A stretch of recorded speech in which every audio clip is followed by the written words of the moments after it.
Hi friends, welcome back to JSA memories and blogs. ఇప్పుడు రాజ్మా కర్రీని ఎలా చేసుకోవాలో చూద్దామండి. ఓవర్ నైట్ నానబెట్టుకోవాలండి. నైట్ నానబెట్టుకొని మార్నింగ్ చేసుకున్నామండి. ఒక కప్పుకి 3 కప్స్ వాటర్ తీసుకున్నాము.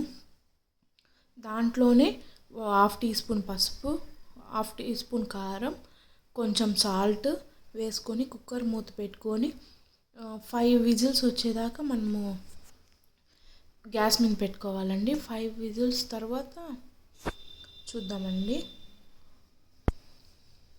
5 విజిల్ తర్వాత ఓపెన్ చేసి చూస్తే రాజ్మా అనేది బాగా మెత్తగా ఉంటుంది. చూడండి, ఇప్పుడు మనం ఒక మిక్సీ బౌల్ తీసుకొని దాంట్లో కొన్ని రాజ్మా, కొంచెం ఆనియన్, కొంచెం టమాటో, 1 టమాటో, కొంచెం అల్లం తెల్లగడ్డ వేసుకొని పేస్ట్ చేసుకున్నామండి. నెక్స్ట్ ఒక ప్యాన్ తీసుకొని ప్యాన్లో గరం మసాలా దినుసులు వేసుకున్నామండి. పట్టా, మొగ్గ, జీలకర్ర, బిర్యానీ ఆకు, ఒక ఎండుమిర్చి, ఒక పచ్చిమిర్చి, కరివేపాకు వేసుకొని ఫ్రై చేసుకున్నాము.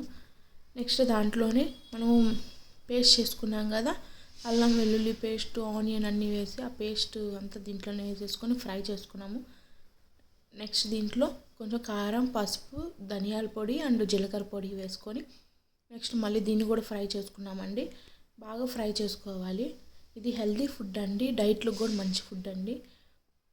బాగా ఫ్రై చేసుకొని ఒకసారి మూత పెట్టేసుకున్నామండి. ఆయిల్ అంతా పైకి వస్తుంది. ఇప్పుడు బాగా ఫ్రై అయిపోయినట్టు చూడండి, ఆయిల్ అంతా పైకి వచ్చేసింది. నెక్స్ట్ దీంట్లో మనము ఉడకపెట్టుకున్నాం కదా రాజ్మాని అంత వాటర్తో కూడా వేసేయాలి. వేసేసి బాగా కలపండి. దీంట్లో నేను కొంచెం పుదీనా వేసాను, మీ దగ్గర ఉంటే వేయండి, ఆప్షనల్. ఇది హెల్తీ ఫుడ్ అండి. సాల్ట్ సరిపోకుంటే సాల్ట్ కూడా వేసుకోండి. ఇప్పుడు అడ్జస్ట్ చేసుకున్నాము. ఇది నెక్స్ట్ మూత పెట్టేసుకొని చాలా హెల్తీ ఫుడ్ అండి. దీంట్లోనే half tea spoon garam masala కూడా వేసుకున్నామండి. చూడండి, గరం మసాలా వేసుకొని ఒక 2-3 మినిట్స్ ఉంచేసి, లేదు మాకు అన్నంలో కావాలి అంటే ఇట్లా ఉన్నప్పుడు దింపుకోండి, లేదు చపాతీలో కావాలి అంటే ఇట్లా ఉన్నప్పుడు దింపుకోండి. బాగుంటుంది, ఆయిల్ అంతా పైకి వచ్చి.